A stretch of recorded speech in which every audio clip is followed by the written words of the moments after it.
Selamat pagi saudara sekalian. Morning break pagi ini kita akan membahas Mazmur 29. Mazmur 29 sana mengatakan, Mazmur Daud, kepada Tuhan hai penghuni surgawi, kepada Tuhan sajalah kemuliaan dan kekuatan. Berilah kepada Tuhan kemuliaan namanya. Sujudlah kepada Tuhan dengan berhiaskan kekudusan. Suara Tuhan di atas air, Allah yang mulia mengguntur. Tuhan di atas air yang besar. Suara Tuhan penuh kekuatan. Suara Tuhan penuh semarak. Suara Tuhan mematahkan pohon aras. Bahkan Tuhan menumbangkan pohon aras Libanon. Ia membuat Gunung Libanon melompat-lompat seperti anak lembu, dan Gunung Sirion seperti anak banteng. Suara Tuhan menyeburkan nyala api. Suara Tuhan membuat padang gurun gemetar. Tuhan membuat padang gurun Kades gemetar. Suara Tuhan membuat beranak rusa, betina yang mengandung. Bahkan hutan digundulkannya, dan di dalam hatinya setiap orang berseru hormat. Tuhan bersemayam di atas air bah. Tuhan bersemayam sebagai Raja untuk selama-lamanya. Tuhan kiranya memberikan kekuatan kepada umatnya. Tuhan kiranya memberikan umatnya kepada sejahtera, dengan sejahtera. Saudara sekalian,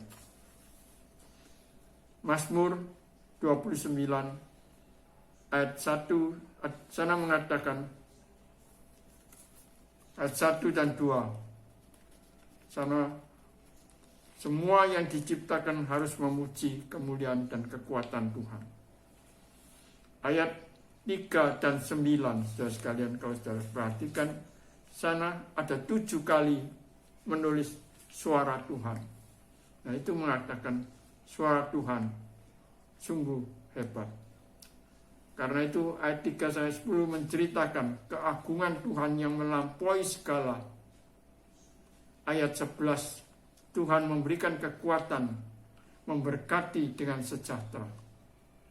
Banyak dari kita bertanya, apakah mungkin senantiasa hidup dalam damai sejahtera? Bagi dunia hal ini seakan mustahil. Tetapi sebenarnya hati manusia ingin merasakan damai. Orang di seluruh dunia ingin hidup dalam damai, bukan dalam pergolakan. Namun ada suatu kebenaran, yaitu orang tidak bisa mengalami damai yang dirindukannya tanpa menerima Raja Damai. Yesus Kristus sebagai juru selamat mereka. Sang pemazmur juga merasa keagungan Tuhan ketika melihat alam semesta ini. Perhatikanlah pilihan kata yang dipakai sang pemazmur dalam memasukkan unsur-unsur semesta ini. Air, guntur, pohon, gunung, pada gurun, rusa betina, hutan, dan bahkan air bah. Melalui unsur-unsur alam semesta itu, suara kehadiran dan karya Tuhan dapat dirasakan dan dialami oleh umat. Saudara sekalian, Tuhan yang menampakkan dirinya dan mewujudkan karya penyelamatannya melalui alam semesta ini. Manusia yang peka akan mampu melihat keagungan Tuhan melalui semesta ini. Karena melalui semesta ini, Tuhan mewujudkan karya penyelamatkannya, dan kita dimampukan untuk menerima sejahtera yang daripadanya. Maka Alkitab berkata juga bahwa damai itu adalah salah satu dari banyak berkat rohani yang dijanjikan pada orang percaya. Tuhan Yesus berkata, damai sejahteraku kutinggalkan bagimu.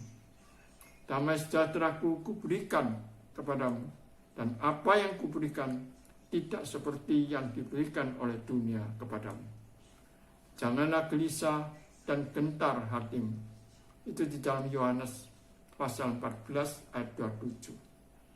Sangatlah jelas, jika kita ingin memiliki damai, kita tidak mencarinya dalam dunia, tapi kita harus datang dan menerima Yesus Kristus dalam hati kita.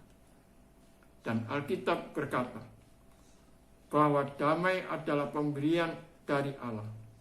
Tuhan kiranya memberikan kekuatan pada umatnya. Tuhan kiranya memberkati umatnya dengan sejahtera. Itu dicatat di dalam Mazmur 29 yang paling terakhir ayat 11. Saudara sekalian, inilah apa yang dikatakan pemazmur, yang kebesaran Allah dalam badai. Mari kita berdoa.